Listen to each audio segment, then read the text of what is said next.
Hi, in this lesson, we're going to learn about Google Analytics, the next version called GA4, so that you can measure and grow your courses, your community, and your teacher website.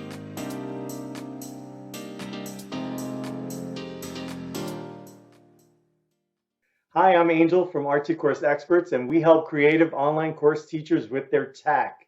In this lesson, we're going to go over the latest Google Analytics called GA4.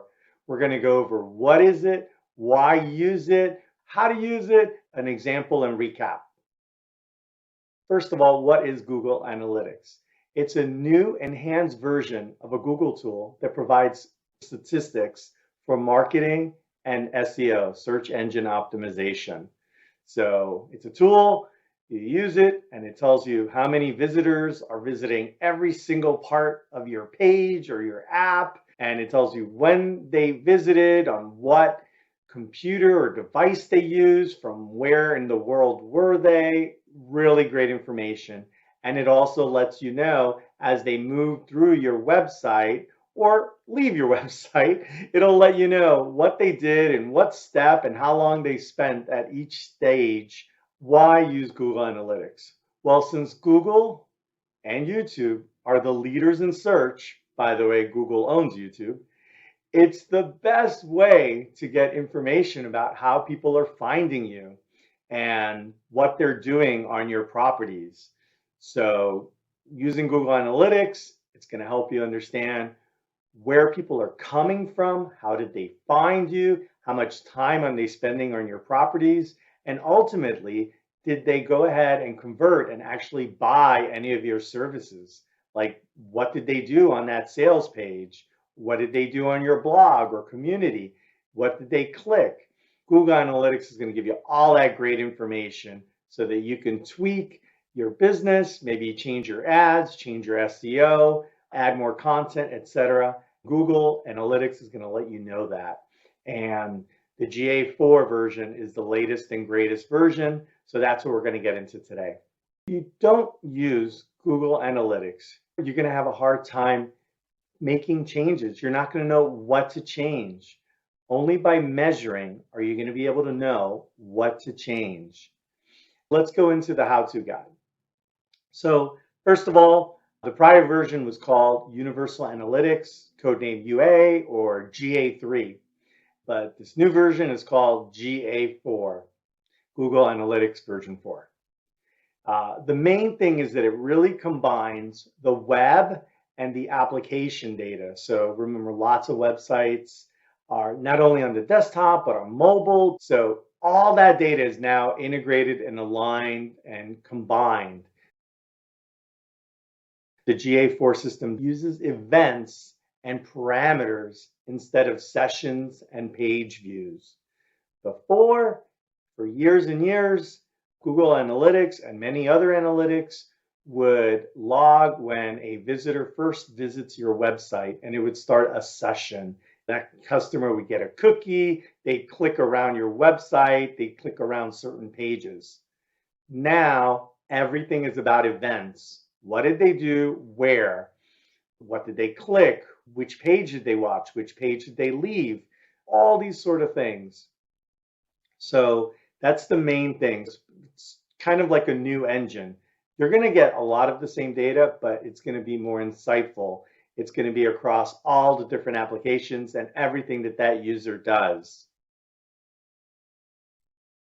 One of the most important things is the attribution across devices so that you can have a really good view of your customers as they go from mobile to desktop. If a user is on mobile, they're clicking around, they like something, and they're like, wait, I need more. Let me continue on my desktop browser.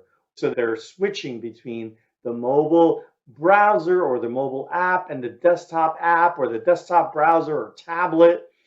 With Google Analytics, you're going to have a much better view of where they're spending their time and what journey they're taking with your content. Another thing that has been improved with the new Google Analytics is understanding your ad campaigns. Of course, if you're using Google Ads, you might be on a different portal or you might be not using Google Ads and maybe you're using a different ad system. Either way, those ads are being tracked, but the newest Google Analytics gives you the ability to really understand which of those ads are having an impact and better return on investment. Remember, there's all sorts of advanced features behind the scenes, like retargeting, which is once they visit your website and they see an ad, and then maybe later they go to other websites for some number of weeks afterwards, they will potentially see your ads, even though they're on a different property. That's the retargeting feature. So Google Analytics, along with the Google Ads retargeting feature, are going to be very powerful. And the Google Analytics user interface makes that all visible so that you can see how all these pieces are coming together. Google in general is continuing to improve their privacy. So these are the various people in different countries that choose to not accept cookies, or maybe certain data should not be collected about them.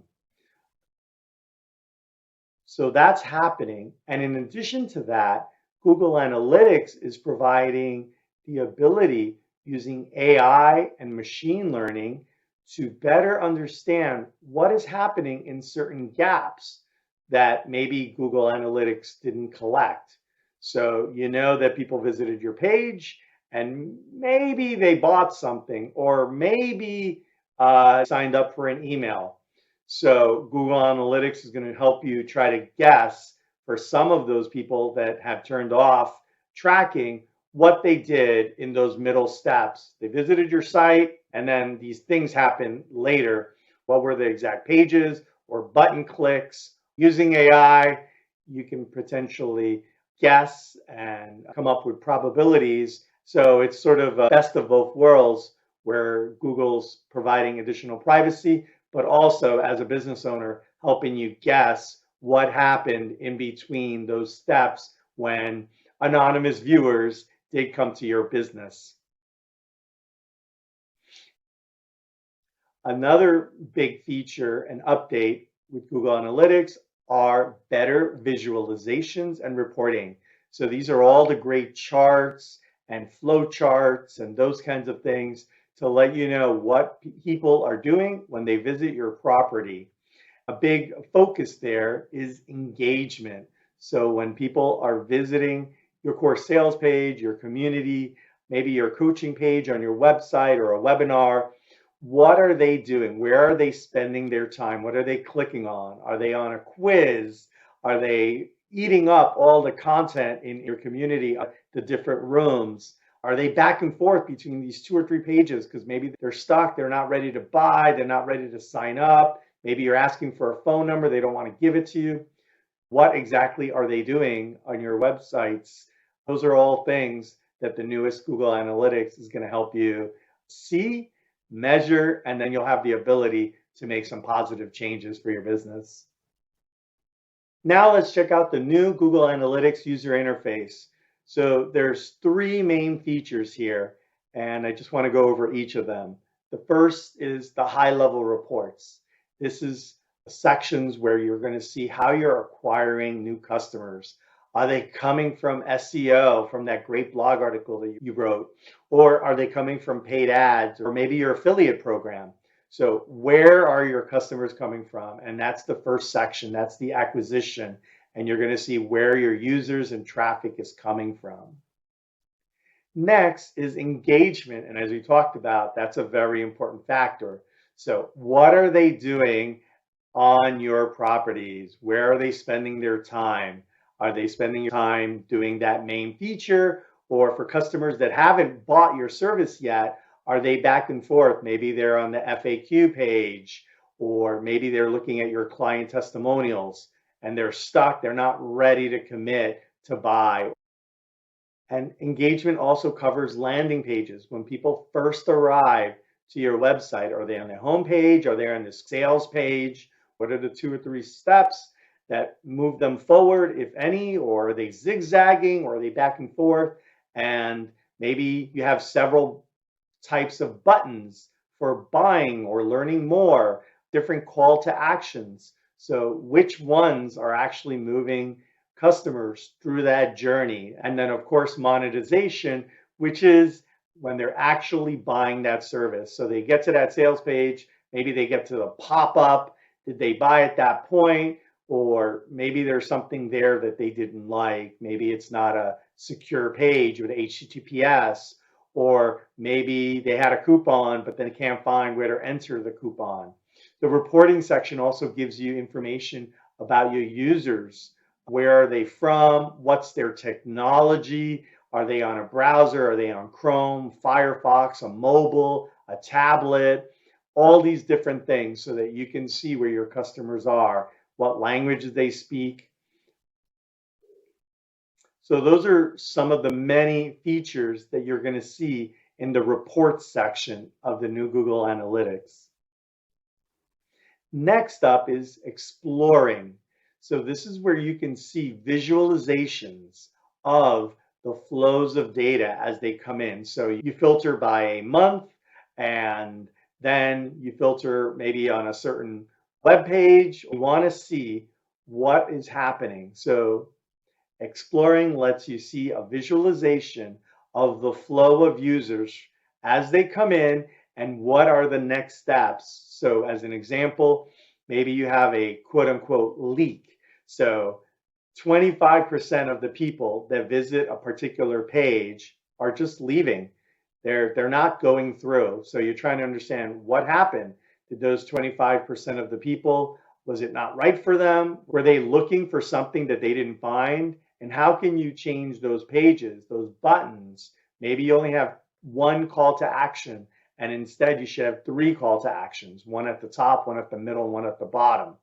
So maybe they reached the bottom of the page and they just decided to hit the back button, where alternatively, you could have a third call to action at the bottom of the page. And it's like, oh yeah, I got all my info. And by adding that third call to action, you realize that only 15% of the people are leaving. So those are the kinds of things that you can do with Google Analytics.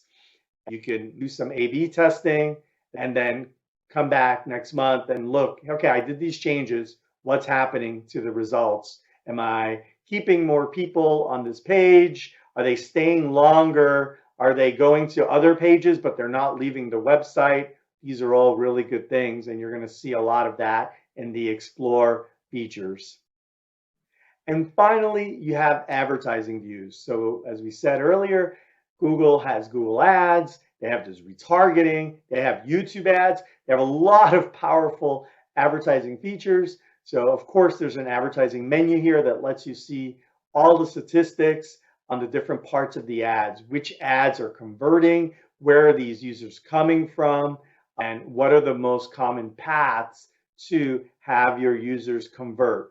So are they converting from an ad, or are you just monetizing ads? All those kinds of insights you're going to see in your ad section of Google Analytics. If you want to level up, a small thing you could do is get Google Analytics installed. So that way you're not surprised. You can't improve what you don't measure. So start getting that analytics in there, even if you're not ready to measure. Start collecting historical data. Get that information so that when you're ready, you can have a history of data. And then you can say, okay, over the last year, this is what's been going on. I've changed these one or two pages. I changed the pictures. I changed some text. And I could see that they're already helping. My percentage is going up. Regardless of the number of visitors, how are you converting at each step as visitors are on these different pages? So now you're a lot smarter on Google Analytics. Remember to upgrade if you don't have the latest version. Get those Google Analytics HTML codes in all your different systems, right? In your website, on your course, on your community, on other things like your webinars. Get those little trackers in there so that you can start tracking all the events that your visitors are doing, and then little by little start paying attention What are they doing on mobile? What are they doing on tablet, desktop? You could have a separate report that tracks your important numbers and ideally some notes about some experiments you're doing. Hey, I've tried to redo the sales page. I've tried to change our pricing options. So you have notes about what you did on a particular month, and then you're going to go look at the data and see what's happening, and then look at those visualizations. They're really interesting, and they provide a lot of great information. Even if you just pick one page and see where the people are coming from. Were they from the outside, or were they already clicking around on your website? And then where do they go after? Are majority of the people going to another information page, or are they just skipping through, or are they just leaving your website? All this information is there. So you're going to have all sorts of good numbers that tell you what's going on, as well as pretty pictures that help you understand what is really happening with your visitors. To learn more, check out the info and links in the notes. If you're loving this stuff, subscribe to keep leveling up your creative business. And if you need any tech help with your courses, community, or teacher website, visit www.rtcourseexperts.com. Thanks for hanging out. Let's stay in touch.